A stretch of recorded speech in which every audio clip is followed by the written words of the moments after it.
Overlooking ang mga plane sa labas. Yung hapon nito.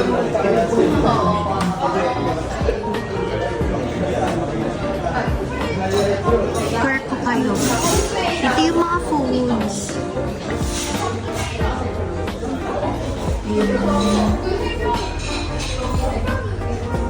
Protein. Salad. Then more food here. Drinks muna. Ayan, drinks. Cucumber lemonade, orange, tapos pwedeng uminom.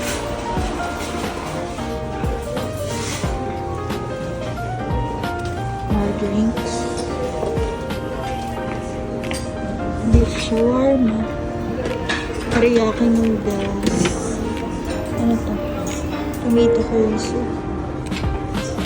Asado shop. Chumay.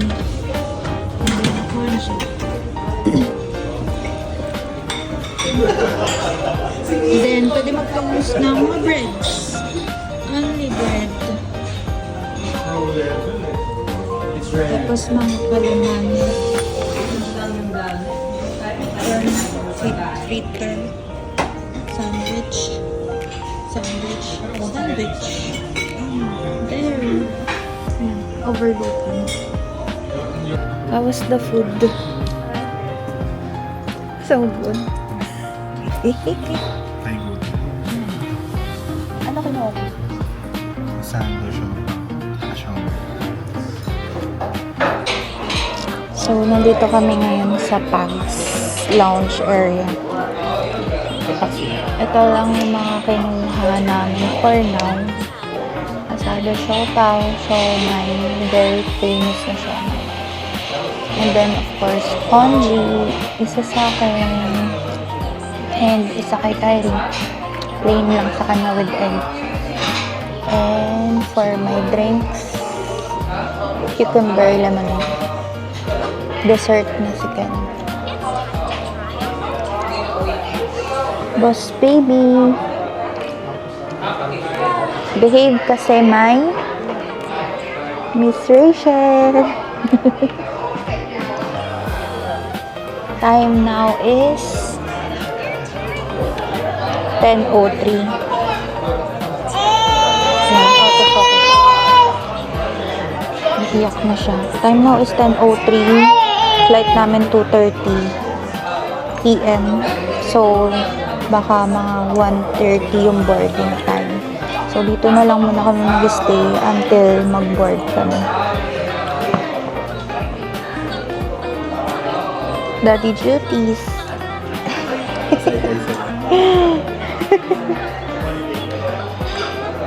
Ano?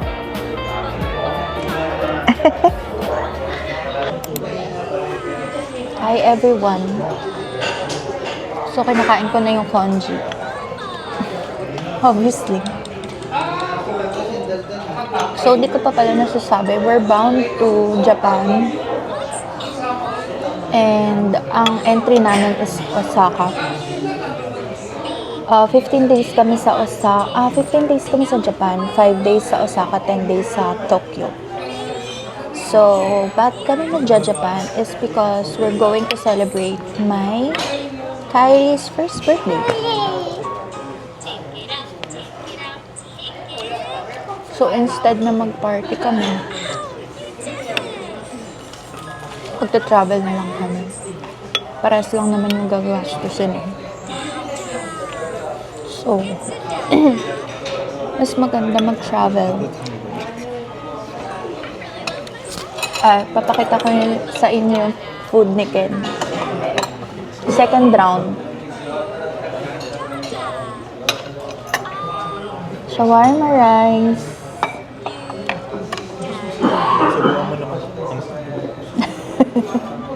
Yata, kay Kyrie. Try that. Yan na. Ayun, buti na lang.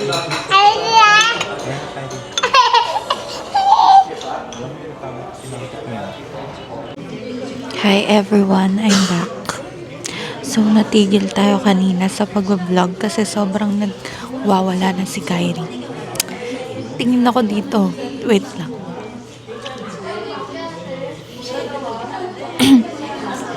Diba? Nakapagpahinga siya.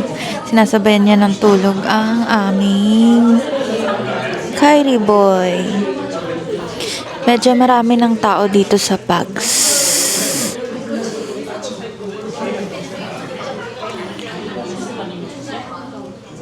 Ayan, kaya bumubulong ako. Ayan. So, kakatulog lang halos ni Kai. Kaya nakakapag-vlog na ako. So, tuloy natin yung kwento kanina. So, magja-Japan kami for 15 days. Ang first entry namin ay Osaka. So, 5 days kami doon and then 10 days naman to Tokyo. So, itong trip na to is, first birthday celebration talaga ni Kyrie. And then, in-extend na lang namin to 15 days para tumama siya sa birthday ko, para celebration na rin ng birthday ko. 'Di ba? Hindi talaga papatalo.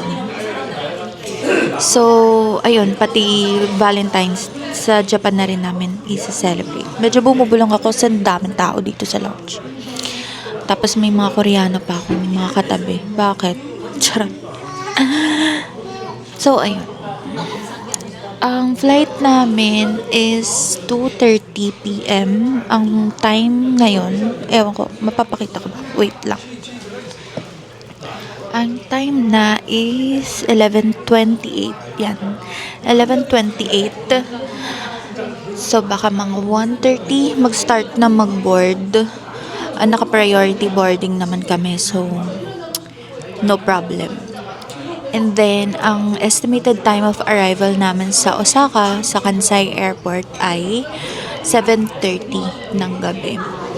And then, nag-avail na lang kami sa Klook ng airport transfer kasi ang dami naming bagahe at sobrang bibigat.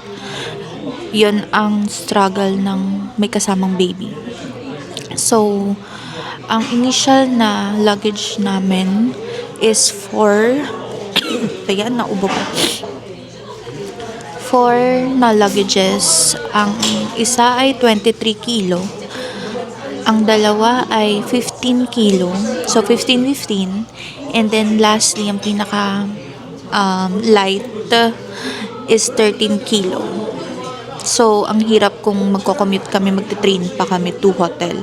So, nag-avail na lang kami ng private airport transfer sa Klook. And then, kahit na 2 adult lang kami ni Ken, ang inavail na namin is yung 4 6-seater.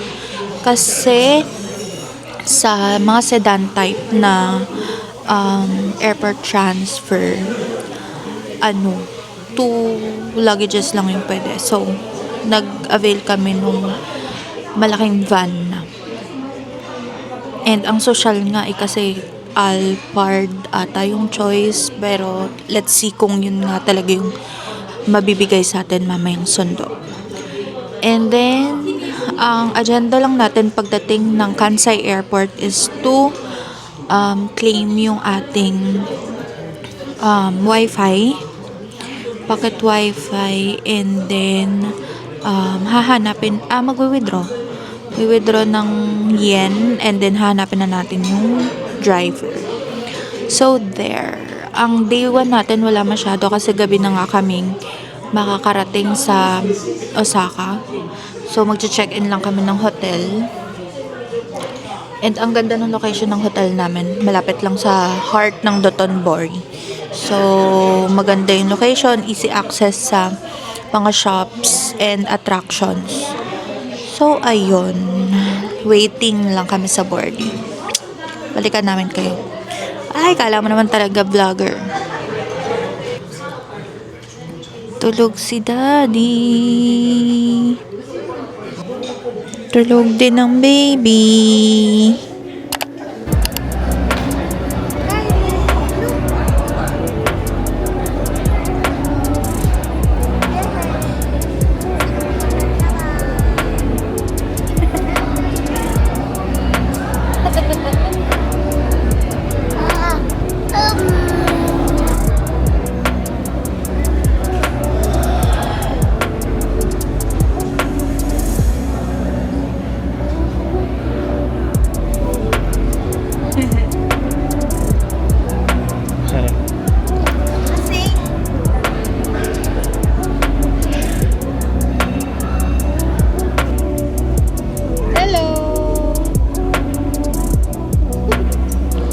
Hello everyone!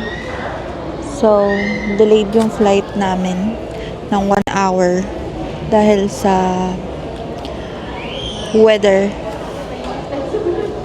Apparently, ang lakas ng snow sa Japan, including Osaka and Tokyo, na napaka-rare nangyayari. So, I'm not sure kung lucky kami or mas lalong mahirap yung travel kasi ang lakas ng snow.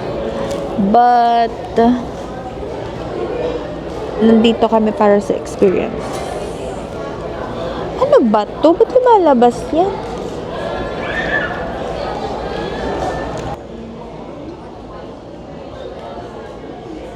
Kyrie!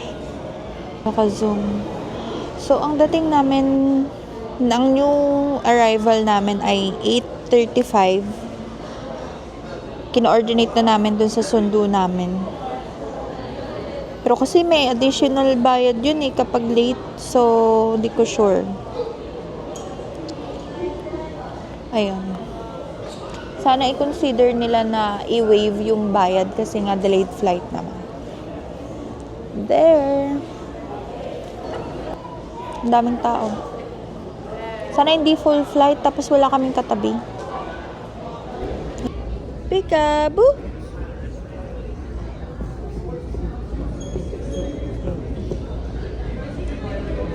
Pacifier na naman eh. Once again, this is your flight PR 408 bound for Osaka. Thank you.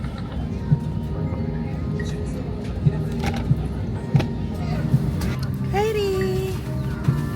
Kyrie! Kai!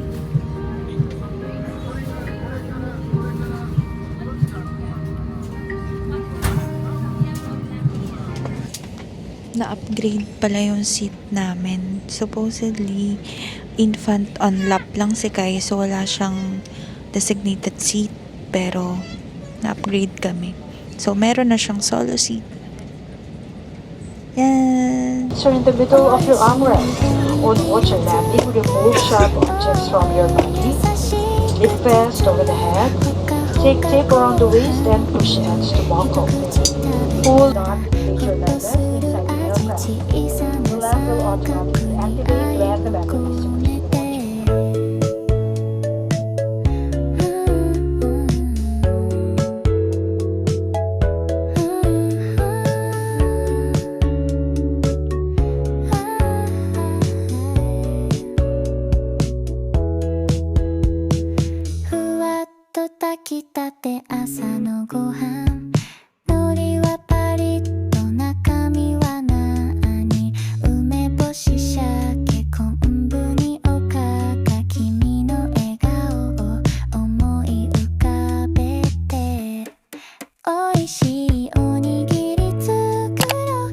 Pick up date, day 4 na.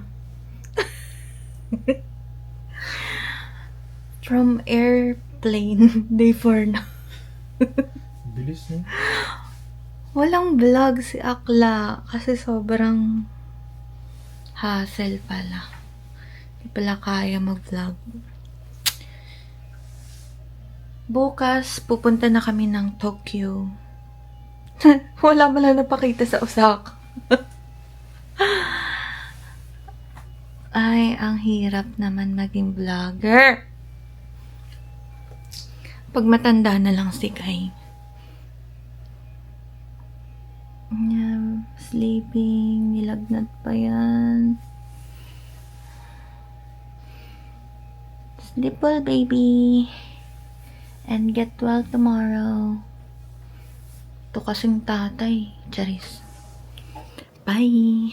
おいしいおにぎり作ろう優しく包むほかほかご飯一口食べたらほっとする味小さな三角に愛を込めて言葉じゃ足りないこの気持ち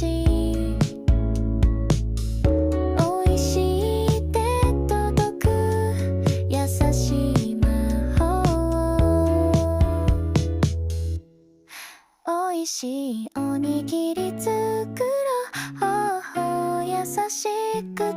むほかほかご飯